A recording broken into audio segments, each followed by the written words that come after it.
Ayos pala. Hello guys! Hello mga ka-irresistibles! So, let's try the washing machine of Japan kasi hindi po tayo marunong. Ano kaya ito? Tatawa po muna tayo. Help! Call a friend. Araw? Oh, you did. Okay. Oo. Call a friend. One. Let's turn it on. Okay, ano daw? Turn it on daw There you guys. go. One. Ako na. Maglalagay naman daso ng sabon. Isa. Okay. Then, make sure na Closed. naka-one siya. Tapos dapat naka 1, then start. Yun. Ayan. It will take like 30 plus minutes. Bakit parang yun naman naglabas ng water? Ayan siya. Ayan, 37 na. Wait lang. Ayan na, may water na guys. Automatic na yan. Automatic na yan guys. Tapos ang kagandahan dito guys, promoter. Promoter sa washing machine sa Japan. Team ako siguro sa Japan, no?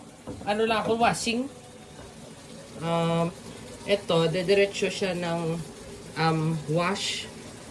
Tapos, mag-rinse na siya. Bali, naka-step by step. Tapos, automatic. Hindi ka na lalagay ng mga like, ilang minutes ba or what. Ito lang talaga yung mga pinipindot, tsaka start. Tapos, wala, antayin mo na lang guys. As in, mag-wash lang siya. Then, siya na rin yung mag-rinse after.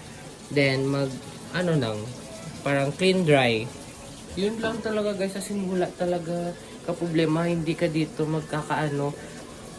While washing sang laundry, you can do other stuffs. You can ligo, you can cook. Yeah, or you can, hindi naman pwede mag-sleep. Siguro pwede mag-idlip. Oo, okay siya.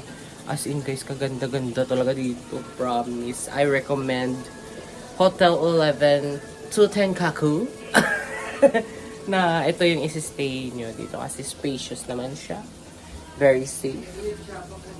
As in. That's all for the washing machine.